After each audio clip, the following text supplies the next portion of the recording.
Hikers are hiking in the beautiful mountains of Los Angeles, California, when they decide to stop at a creek to enjoy the beautiful scenery. And that is when they spot the body of a young teenage girl. She is submerged face down in 6 inches of water, her body being held down by a 4-foot log. Who on earth would want to harm this beautiful young teenage girl? You know the saying, keep your friends close, keep your enemies closer. However, what does that saying actually mean? Let's find out right now.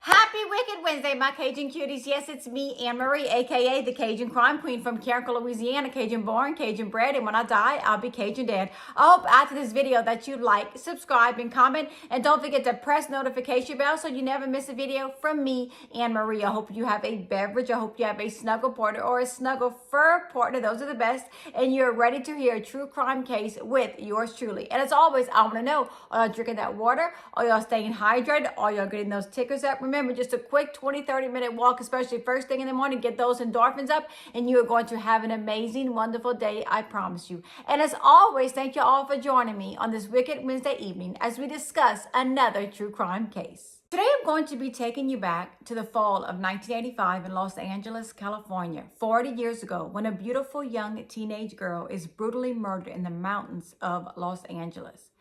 And before we begin this case, I just want to tell y'all that this case stems with one single word, and that word is jealousy. How a person can be so jealous of someone that they are willing to kill that person. They want to be that person. They look at that person and they say, I want what you have. I need what you have. So the only thing that they can say to themselves is, I have to get rid of this person so I can stop having these feelings. I can't take it. This person needs to be eliminated from my life. And this case has to do with that. The murder of a beautiful young girl. Another thing I want to say, a movie was made about this case. The movie is called A Killer Among Friends, starring Patty Duke and my personal favorite, Tiffany Amber Thiessen. People from my generation know Tiffany Amber Thiessen, and she starred as Kelly Kapowski on Saved by the Bell, as well as Valerie Malone on Beverly Hills 90210. She was a huge star in the 90s, and she stars in the movie A Killer Among Friends. And this movie is based on the murder of a beautiful young teenage girl named Missy Avila. Michelle Yvette Avila, aka Missy, was born on February 8, 1968 in Los Angeles, California.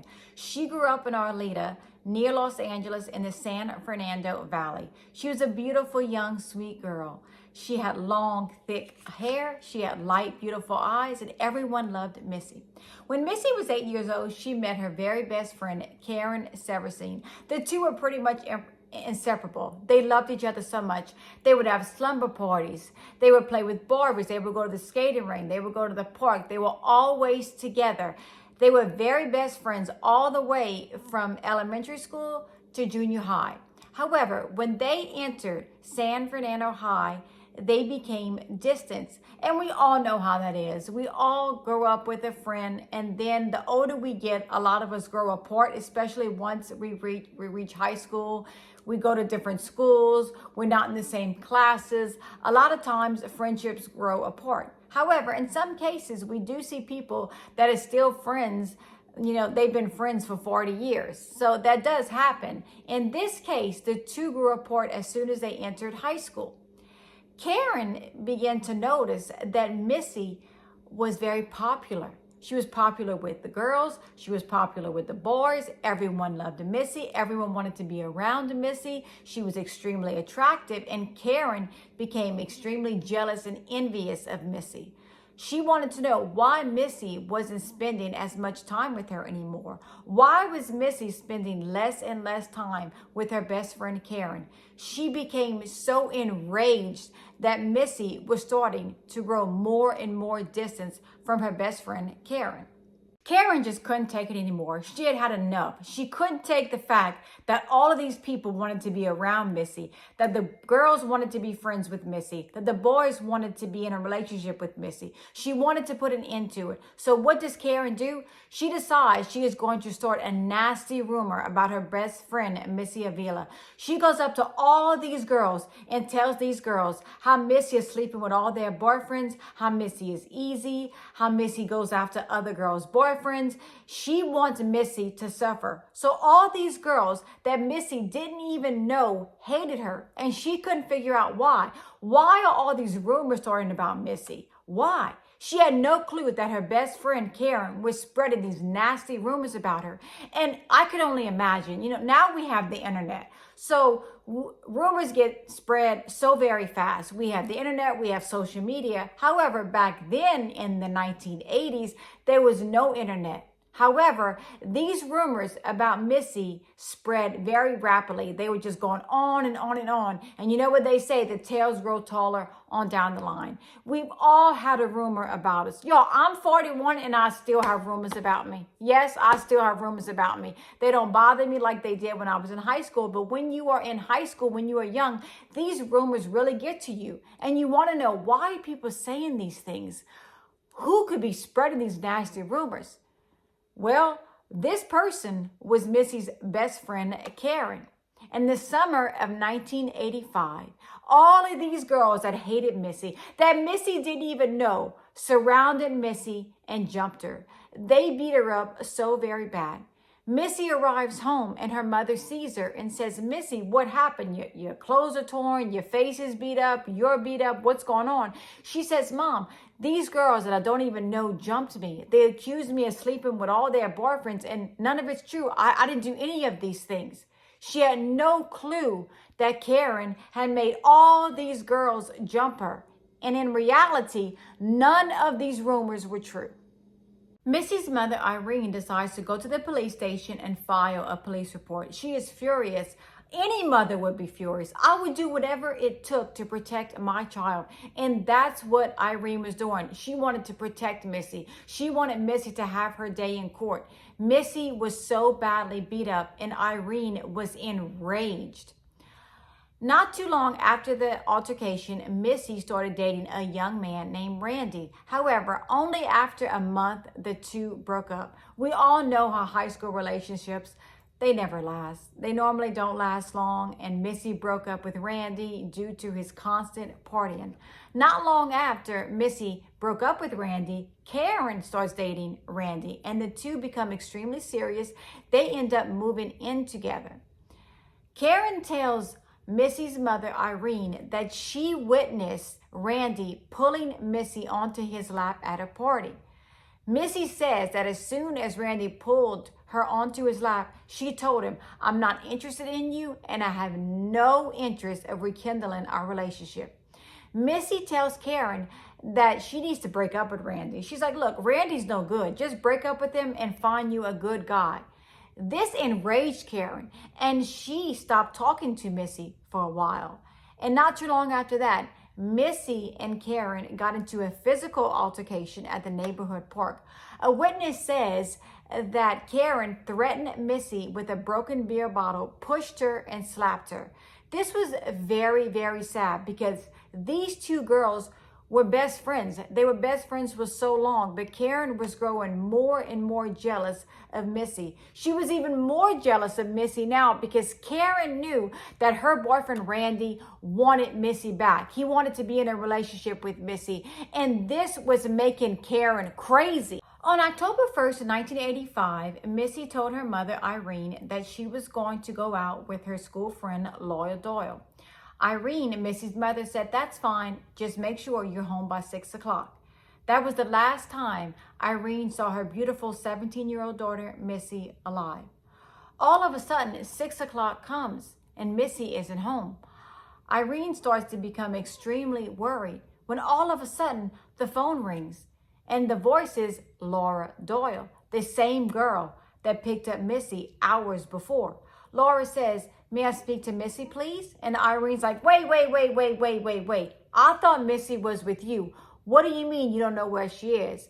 And Laura was like, oh no, I don't know where she is. The last time I saw her, I dropped her off in the park with 3 boys driving a blue Camaro. And when I left to go get gas, I didn't see her when I came back. She was gone. Irene's like, that doesn't even make sense. That doesn't even sound like my daughter. Why would you just get in the car with these 3 boys? And why would you leave her in this park? Laura's like, I didn't even know who those boys were. I just decided to go get gas. And when I came back, Missy, along with the boys, were gone. So of course, at this time, Irene is extremely worried. Where is my child? Why isn't she home? Irene waited all night for Missy to come back. The night came and went. Then another day, then another day, then another day. Sadly, on October 4th, 1985, hikers found the body of 17-year-old Missy Avila. She was submerged in 6 inches of water. Her waist-length hair had been chopped off. She was forcefully drowned, and her body was held down by a huge 4-foot log. Who on earth would take the life of this beautiful young teenage girl? As a lot of you may know, I know all about crime. I watch it every day. I listen to it every day. I listen to it to and from work. I listen to it while I'm in the shower. I listen to it while I'm blow drying my hair. I always have a crime show on. I always have a crime podcast on. I love learning about all the true crime cases. So y'all do know, I know a lot about crime. I'm even here in Los Angeles working on crime stories. So I do have to tell y'all, when I hear a case that involves cutting of the hair, it is pretty much 99% of the time a woman.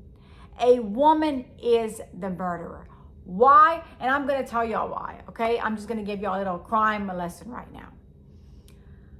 A lot of times, men, I'm just going to give y'all an example. Ted Bundy loved women with long, dark hair, parted down the middle, kind of like my hair is right now. And he loved to look at it. He loved to caress it. That's how he would choose his victims. He loved women with long hair, as a lot of men do. Not all the time, because a lot of men I have heard saying even about my hair, oh, that's just way too much hair. We prefer women with short hair.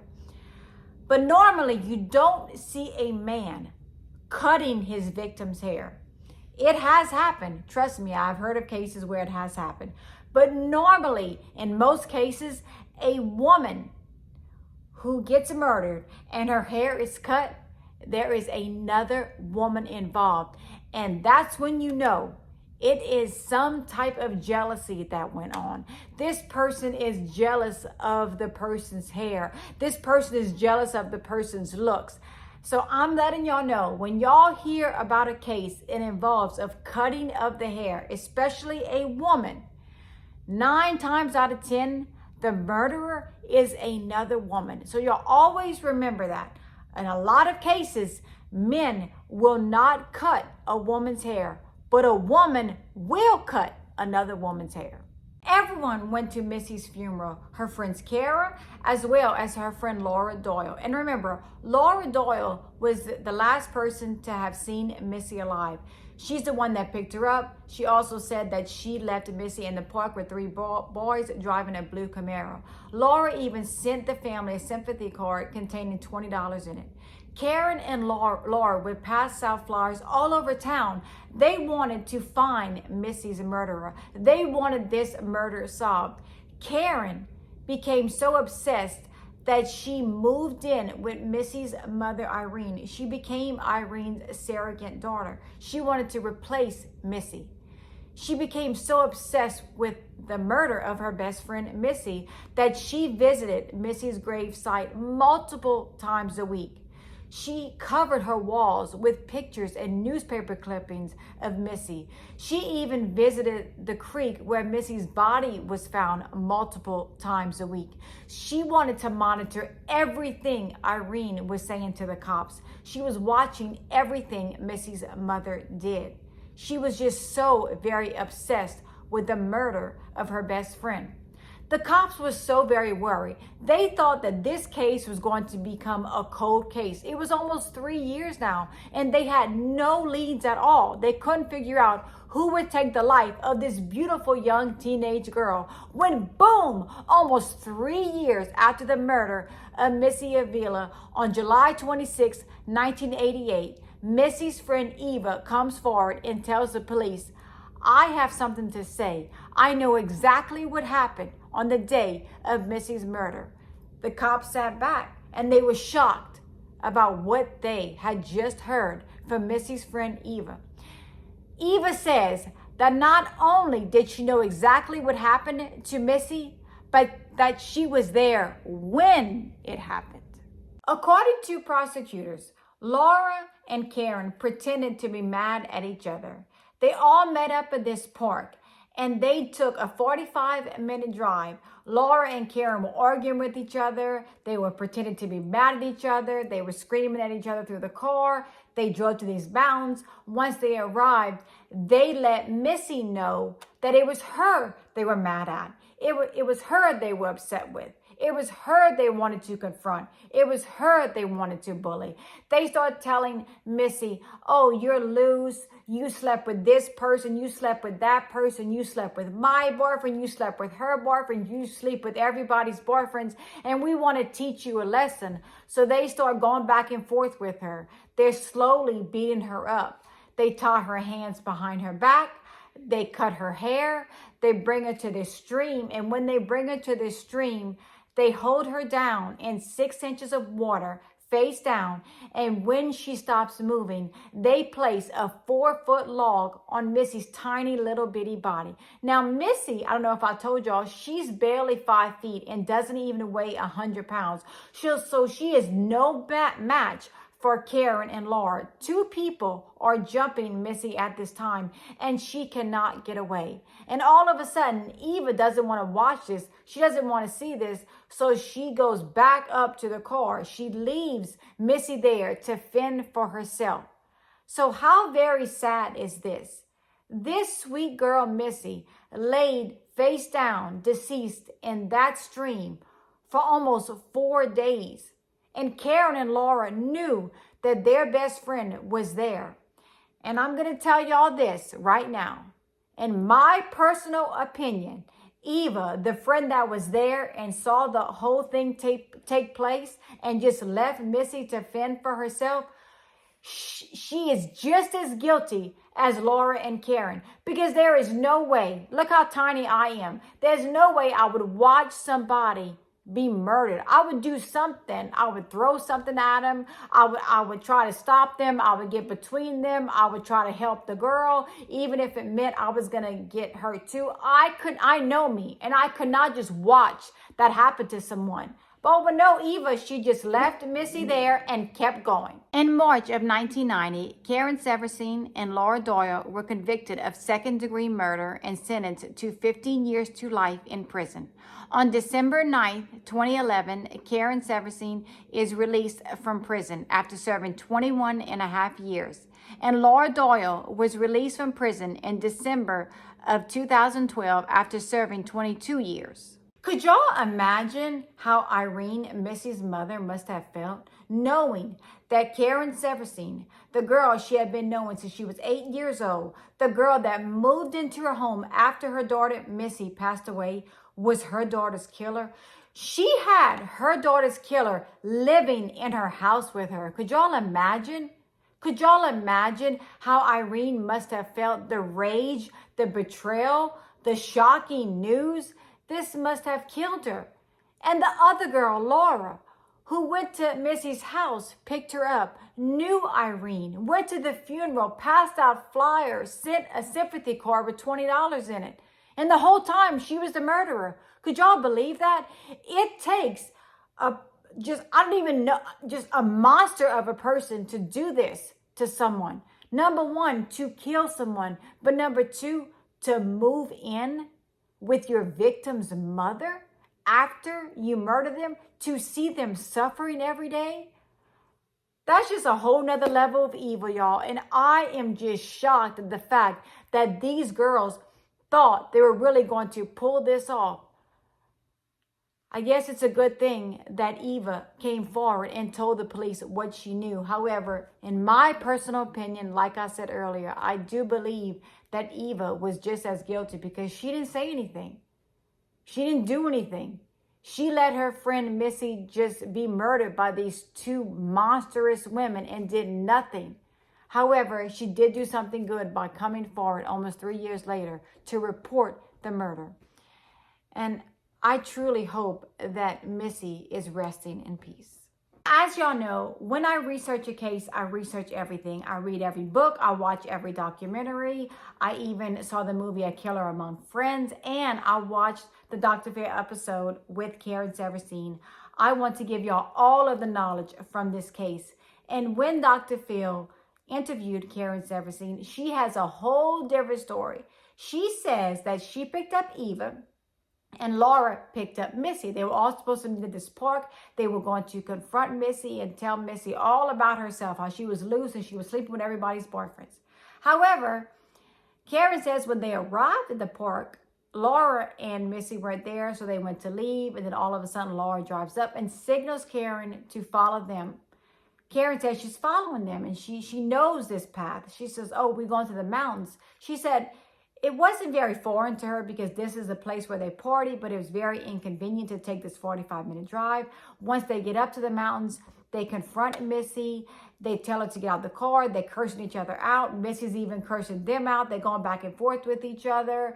And that's when Laura says, let's go take a walk. And they all start walking, which I'm going to pause right there. If I'm arguing with my friends back and forth and we all cursing each other out, why would I walk into the woods with them? I mean, what was the point of that? But supposedly, according to Karen, that's what happened. They start walking.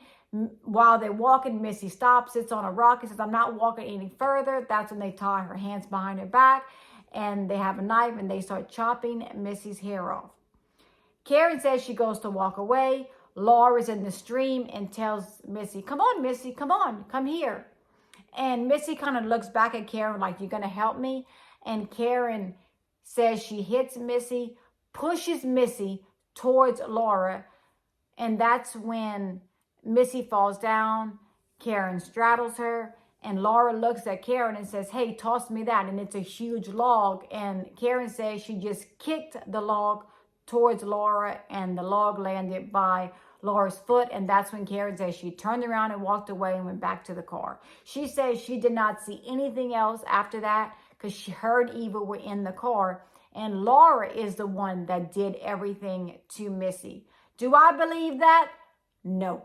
No, I don't. I do not believe that Laura could move Missy and this big 4-foot heavy log and cover Missy up. I do believe that Karen Severstein was being dishonest. I do believe that she helped Laura Doyle murder Missy Avila. I do believe that she placed the log, her and Laura placed the log on Missy's body. My final thought, I always give you my final thought. And my final thought is jealousy is never worth it. It is not worth it to take someone else's life. And in this case, just like I spoke about last week in last week's video, jealousy is a very dangerous emotion and can lead you to do things that you never thought you would do. And this happened to Karen Severstein and Laura Doyle. They were in the middle of this rampant rage and jealousy. They could not get it out of their heads. And Karen said in a Dr. Phil interview, she bullied Missy. Laura bullied Missy. They all bullied Missy. And she felt that if she could take it back, that would have never happened. If she could just play it back, if she could go back 40 years, she would undo all of this. But she can't. A 17-year-old girl lost her life because of someone else's jealousy. All the things they were saying Missy did, she didn't do. All of this was made up in their own heads. And that is the sad part. So just stop and think. Whenever you are so jealous of someone, when you want what they have, just say to yourself, I don't need to be jealous of this person. I'm my own person. I need to move on with my life and not be so infatuated with this person. Just think about that before y'all do anything rash. I want to thank all of you for watching this video. I hope after this video that you like, subscribe, and comment. And don't forget to press notification bell so you never miss a video from me, Anne Marie. And as always, stay safe. Always be aware of your surroundings and always know that I'm here for each and every one of y'all. Thank y'all all for the love and support. And for you, I am truly grateful. I will see y'all next week with more Cajun Crime Queen videos. And as always, I love y'all all very much. Y'all have a good night. And thanks again for joining me. Bye.